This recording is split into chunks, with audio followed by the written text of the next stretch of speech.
আজকের পরে যারা পাথর যদি কারো কাছে পাওয়া যায় তাদের বিরুদ্ধে আইনানুগ ব্যবস্থা আমরা গ্রহণ করবো। এত মেসিভ লোকজন এটার সাথে ইনভলভ হয়ে গেছে, আপনারা জানেন যে এখানে কয়েক হাজার লোকজন এখানে আসলে ইনভলভ হয়ে গেছে। কারো হয়তো অপরাধ বেশি, কারো হয়তো কম। তো এখানে কিছু স্ট্র্যাটেজিক্যাল বিষয় আছে। ফলে হচ্ছে কি আমরা চেষ্টা করছি যে অন্ততপক্ষে যারা বড় ধরনের ক্রিমিনাল বা যারা এটাকে ম্যাটালাইজ করেছে এভাবে, তারা যেন আইনের আওতায় আসে। এখানে কয়েকটা বিষয়ই চলছে একসাথে। হলো যে আমরা এই পাথরটাকে রেস্টোর করা বা রিপ্লেস করার প্রতিস্থাপনে যেমন জোর দিয়েছি, এটি একটি প্রাইমারি বিষয় ছিল। একই সাথে যারা এটার মূল হোতা বা এটার সাথে যারা যুক্ত ছিলেন মেনলি, তাদেরকে কিন্তু ইতিমধ্যে বেশ কিছু লোকজনকে গ্রেপ্তার করা হয়েছে। বাকিদেরকে গ্রেপ্তার প্রক্রিয়া এখানে পুলিশের মধ্যে আছেন, তারা চেষ্টা চালিয়ে যাচ্ছেন। আমরা আশা করছি শীঘ্রই তারা গ্রেপ্তার হবেন। আমরা একই সাথে এটা বলতে চাই, যারা নিরীহ নিরপরাধ তেমন কোনো ব্যক্তি যাতে কোনোভাবেই ক্ষতিগ্রস্ত না হয় সেটাও কিন্তু আমরা খেয়াল রাখছি। যারা এটার সাথে জড়িত নয় তারা যাতে কোনোভাবে ক্ষতিগ্রস্ত না হয় সেই বিষয়ে পুলিশ মধ্যে অবশ্যই বলবেন, এবং পুলিশ এবং এখানকার থানা যারা রয়েছে সবাই কিন্তু তৎপর রয়েছে। আমরা চাই এটি একটি সম্মিলিত প্রয়াস।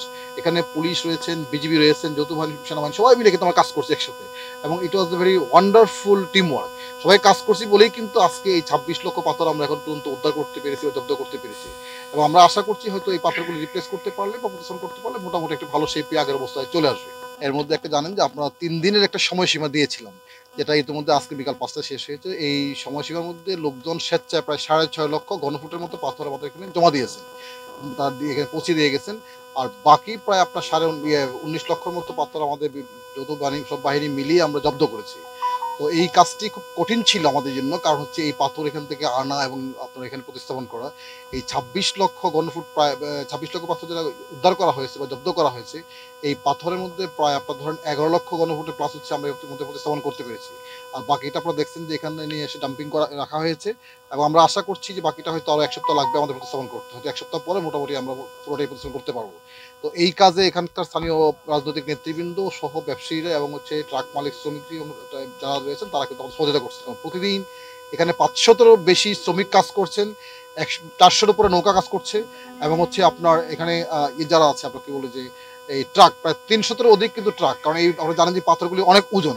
ফলে হচ্ছে কি 300-এরও অধিক ট্রাক কাজ করার পরেও কিন্তু আমরা প্রতিস্থাপন যেমনি চাচ্ছি সে করতে পারতেছি না, কারণ হচ্ছে যে এটি সময় লাগতেছে। তো আমরা আশা করছি যে হয়তো আর 1 সপ্তাহের মধ্যে ইনশাল্লাহ আমরা প্রতিস্থাপন করতে পারবো। আর আজকের পরে যারা পাথর যদি কারো কাছে পাওয়া যায় তাদের বিরুদ্ধে আইনানুগ ব্যবস্থা আমরা গ্রহণ করবো, এটা ইতিমধ্যে আমরা বলেছিলাম, এবং এটা আগামীকাল ক্ষেত্রে এটা আমাদের শুরু হবে। যদি কারো কাছে থেকে থাকে এখনো, সেটা আমরা অবশ্যই আইনের আওতায় নিয়ে আসবো।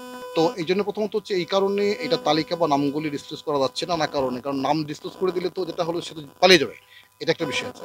আর দ্বিতীয়ত হচ্ছে যে আমরা সবসময় খেয়াল রাখছি কোনোভাবেই যেন ইনোসেন্ট লোকজন যেন এইটাতে কোনোভাবে হয়রানির শিকার না হয়।